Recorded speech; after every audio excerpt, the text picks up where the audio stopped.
Welcome to Lansdowne Children's Center's workshop, Feeding Picky Eaters. Feeding picky eaters can be stressful. Your child may only want to eat their preferred foods at family meals. You may be really tired of bargaining at meal times or feeling like a short order cook. You are not alone. Many children experience picky eating.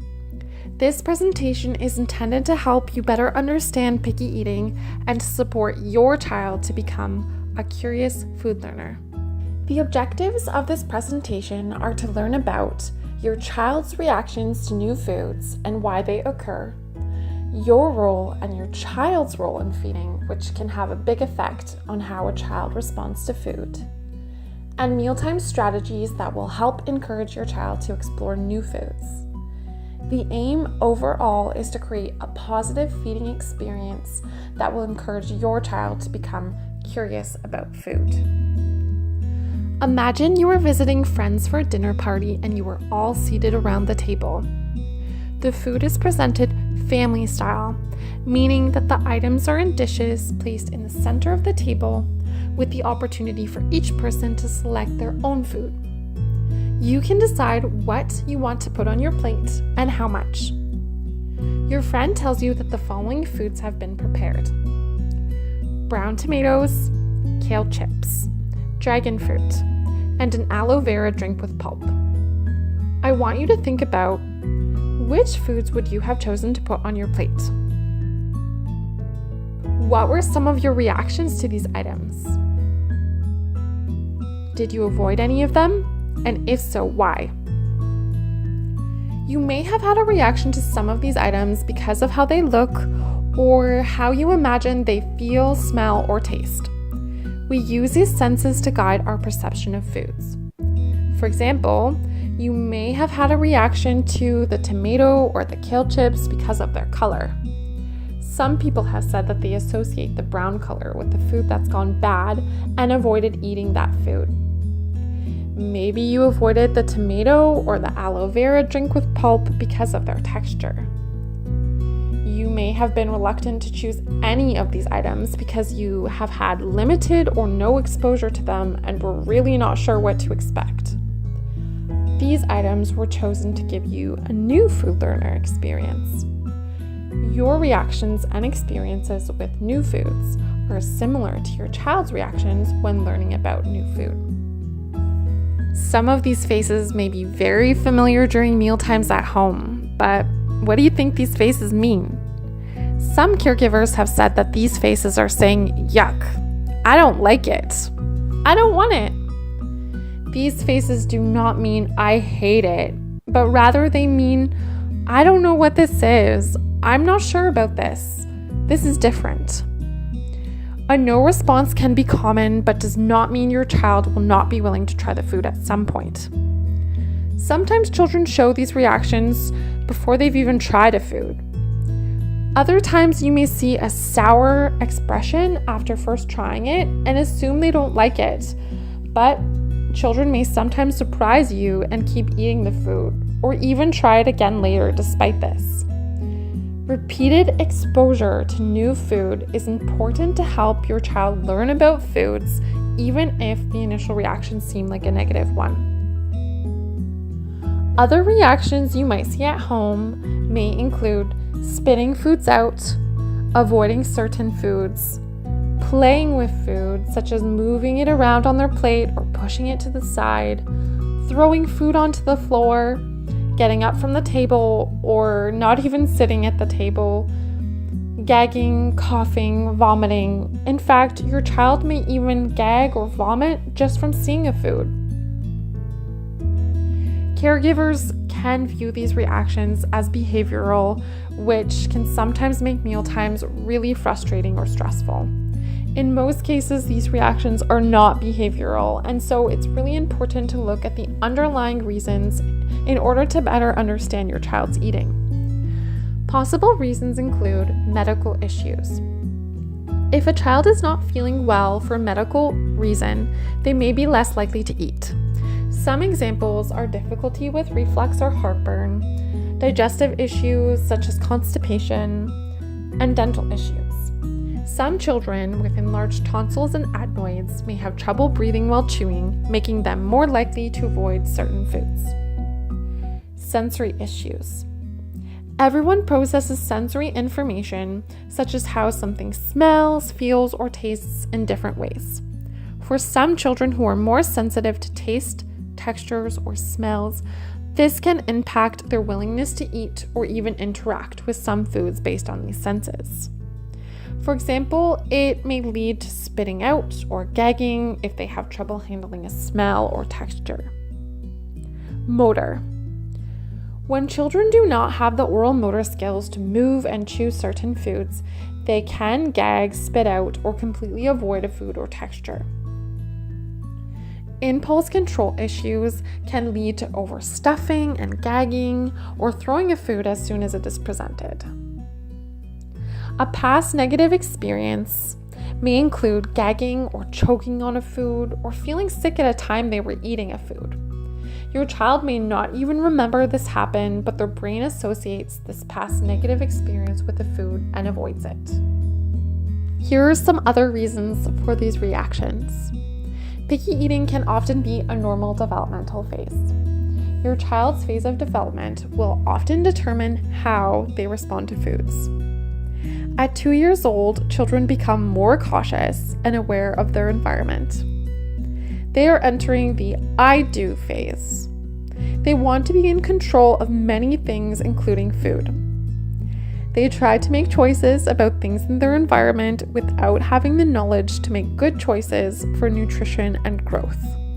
This is often where caregivers and children get into power struggles over meals.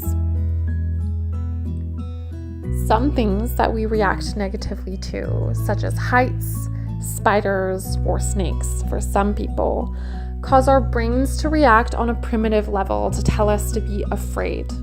For some children, food can create the same type of response. In a stressful situation, our brain releases adrenaline, which actually suppresses or turns off our appetite. Have you ever lost your appetite before doing something that you were really nervous about? Adrenaline prepares our body for something called fight or flight in response to a stressful situation. Imagine you're being chased by a tiger. You could respond to the threat by turning around and fighting the tiger, or by running away from it. Either way, our brain is hardwired to keep us safe during the stressful situation. If a child is afraid and goes into fight or flight mode, they will either get ready to fight, for example, throw the food, or run from their fear, for example, leaving the table, and will no longer be hungry. This is why it is so important to keep mealtime stress-free. People have different expectations around what mealtime should look like. Some expectations that caregivers have told us are certain foods belong to certain meals. You have to finish everything on your plate or else you won't get dessert. You have to take a certain amount of bites of a certain food. These different expectations around meal times are not the cause of your child's picky eating. However, they can perpetuate the problem. This is why parents and caregivers can be such an important part of the solution. So where do we go from here? The strategies introduced in this presentation will not necessarily result in your child eating a new food today, but instead, it will aim to encourage your child to explore new foods beyond what they already do. This may just be accepting a food being on their plate rather than throwing it, or it may mean poking a food with a utensil rather than just looking at it. It will take time to see change as we create positive mealtime experiences that lay the foundation for your child to feel safe and become curious about new foods. Ellen Satter is a dietitian and family therapist who has suggested a framework called the Division of Responsibility in Feeding. This outlines the caregiver and the child's role in feeding. Your role as a caregiver is to determine what, when, and where during feeding. What means choosing and preparing the foods you will offer. When means deciding when meals and snacks will be offered. And where means choosing a location for meals. Your child is responsible for how much they will eat and whether they eat. Caregivers will often try to take the child's role and vice versa, give the child their roles. Often when a child is not eating, a caregiver will start to hand over their roles to the child as an attempt to have the child eat more. You are giving them the role of deciding what will be offered when you become a short order cook and make them something else when they refuse the first food you offered. You are giving them the role of deciding when food will be offered when you allow them to eat shortly after a meal because they did not eat and are now asking for food. You are giving them the role of deciding where to eat when you allow them to eat in front of the television because they will not eat at the table. You are taking their role of how much and whether when you try to convince them to take another bite. Please click on the link listed below in the description to watch a short video outlining strategies to support your picky eater. We will review many of the strategies in the next few slides. Now we will review some strategies that you can do as a caregiver that will fit under the what, where, and when in the division of responsibility.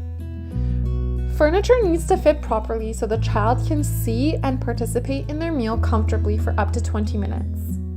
If furniture does not fit properly, for example, children are trying to balance themselves on a stool or their feet are dangling without any support, they may be using resources to focus on gaining core or trunk stability rather than concentrating on learning about food.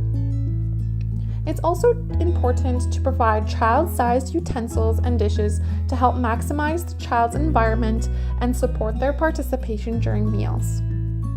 Another element to consider is the room and whether there are any distractions present at mealtime. Distractions take away from food learning opportunities. Lots of families have said that distractions such as television, tablets, or toys encourage their children to eat more, but this is really a short-term band-aid solution to a much bigger problem. Although sometimes kids may temporarily eat more with these distractions, overall these lead to slow progression with food learning as children become less engaged in interacting with their food. Since your child was a baby, they have taken cues from things happening around them. Babies can read facial expressions to know how they should be feeling in different situations. As children grow older, they learn to know what will happen next based on what has happened before. Your current mealtime routines may be associated with stress and fear. By changing cues at mealtimes, you can take away some of the initial stress and fear that is often present before mealtimes even begin. There are many ways to change cues at mealtimes. For example, if your child has difficulty transitioning to the table, you can add another step by encouraging your child to bring an empty cup to the table or stopping to wash your hands in a different place. At the table, you can change cues by doing things such as adding a new placemat or changing your child's spot at the table. Mealtime cues should only be changed after other strategies have been implemented to make mealtime itself less stressful. Otherwise, the new routine will still be a signal to a stressful time to come. Think of developmentally appropriate ways to involve your child in food preparation and cleanup. This provides your child with opportunity to interact and learn about food in a non-threatening way. This can be as simple as taking a food item to the table, opening the fridge so you can get a food out, or adding a food item to a dish. By participating in these activities, your child will begin to learn about food using their senses, including sight, smell, and touch. Some children have difficulty staying at the table for mealtimes, especially if they fear food. Knowing when to end mealtime is just as important as how you set up and offer the meal. Choose an appropriate length of time that you can expect your child to stay at the table for mealtime. This could be as short as 3 minutes or as long as 20 minutes. The length of time is something you can extend as you have successful meals and your child learns to trust that meals will be at their level and an end can be counted on. Strategies such as a visual timer can be helpful. Children should have regularly scheduled meals and snacks without grazing in between. Grazing means that your child snacks and drinks liquid, other than water, frequently throughout the day, and this can impact their appetite at mealtimes. Lots of families will plate the child's food for them, but a better option is to provide a family meal or snack. This means that the food will be offered in dishes in the center of the table with the opportunity for each person to dish up their own food. Research has shown that children will interact more positively with the food using this method.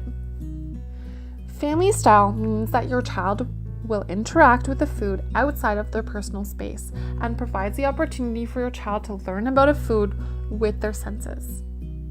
Your child will get the opportunity to smell the food being passed around, see the food in the dishes, watch it transform shape as it is served, have it briefly in their personal space when the dish is passed around, or even interact with the food by scooping it themselves. These are all opportunities for your child to learn about a food they may not yet be eating. These dishes should include both preferred and non-preferred foods. Try to plate the food separately from one another because touching food can be an issue for some children. Casseroles, stews, soups, and other mixed foods can also be off-putting as they do not have a consistent look or texture. If making a casserole or a stew, sort some of the ingredients into different bowls before making the dish and offer those items at the table in addition to the mixed food and your child-liked food. Use small serving spoons that are appropriate for your child. Encourage your child to participate by helping themselves to the foods. You can provide hand-over-hand support if needed.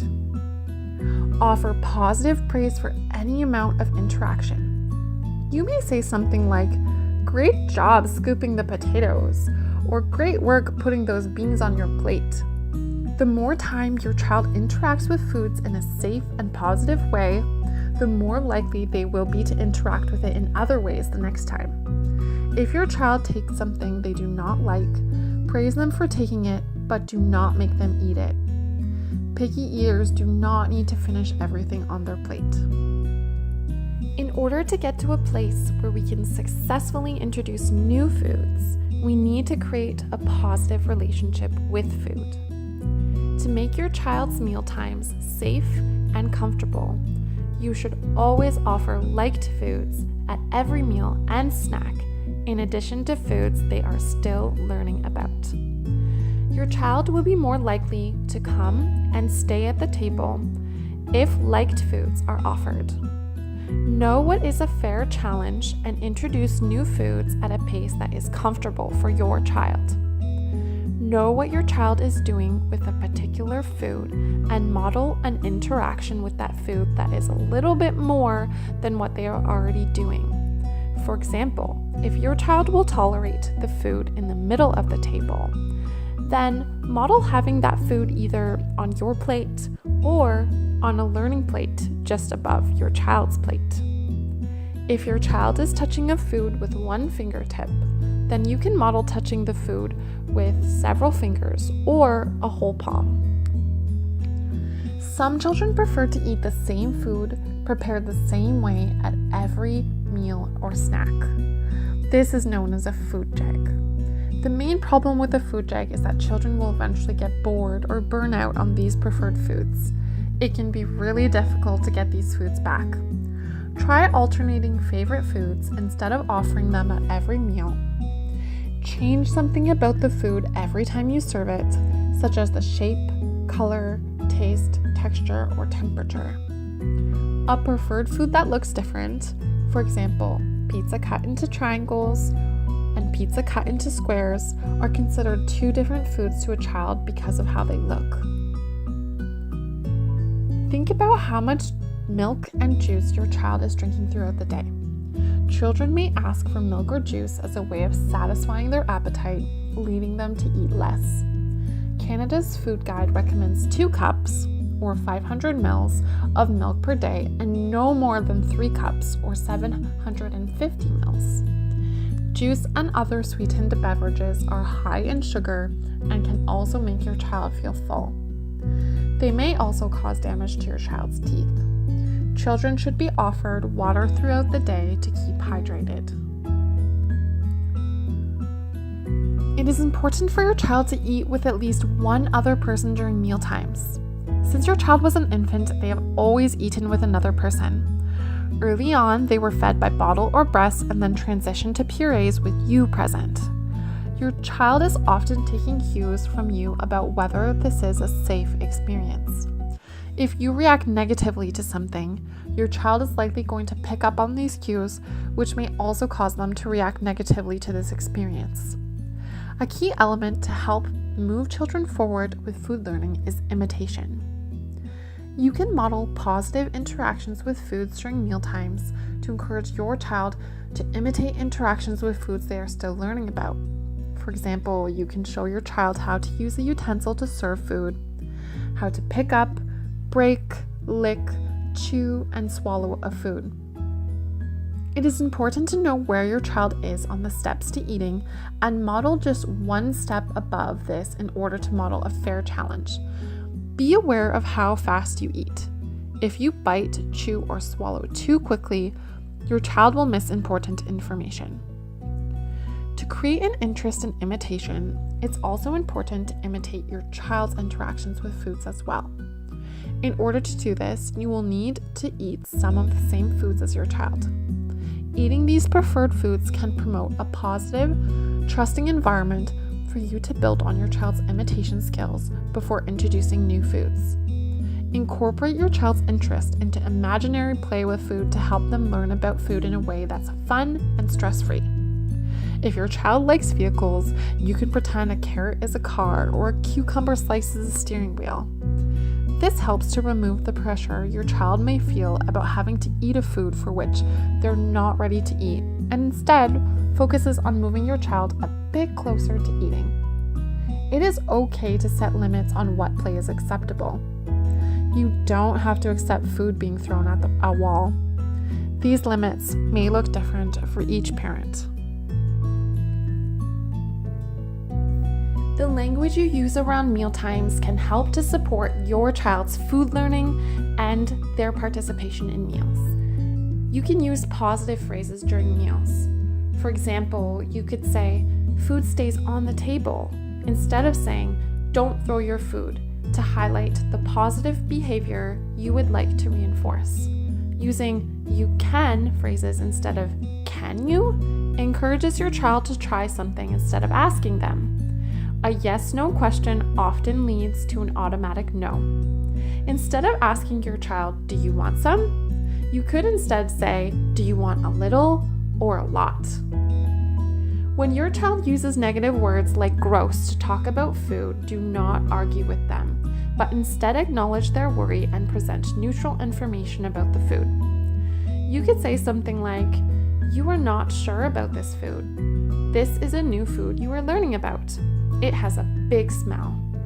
Talk about the properties of the food rather than labeling it as good or bad or trying to convince your child to try it.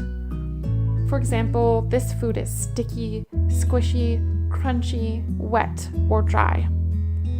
You can also talk about whether the food has a big taste or a little taste. Praise even small interactions with foods. For instance, "I like the way you help scoop the potatoes." Use praise in appropriate amounts. Give praise to siblings as well for their interactions with foods, although be cautious not to use this praise to try to convince the other child to try the food as well. Consider how much you talk about the food during a meal. Talking too much about a food and about eating it can lead to pressure to try it and create a stressful experience. Manners can be modeled by caregivers, but should not always be a requirement. Behaviors that some people may consider bad-mannered actually help to teach your child about food. Chewing with your mouth open allows your child to see the mechanics of eating. Spitting out food when you can't handle it in your mouth allows your child to feel in control. You can provide a napkin for your child to spit into. Touching food with your fingers allows your child to learn about the feel of a food before it gets into their mouth. You can provide a napkin or a washcloth at meals if your child has a hard time with having their hands dirty. Some parents have a hard time allowing their child to get messy. However, this can be an important part of learning about food. For parents who do have a difficult time with messes, consider putting your child in old clothes, eating over a mat for spills on the floor, or tying their hair back. Avoid cleaning up until the end. I hope the information discussed throughout this presentation has given you a few new ideas on how to create positive mealtime experiences and to support your child in feeling safe as they are learning about new foods. Consider trying only a few of these strategies at a time and be realistic about what is a fair challenge for your child. Remember, it will take time to see changes, and that is okay. If you're interested in accessing additional information, here is a list of helpful resources for families and sources used throughout this presentation. Good luck!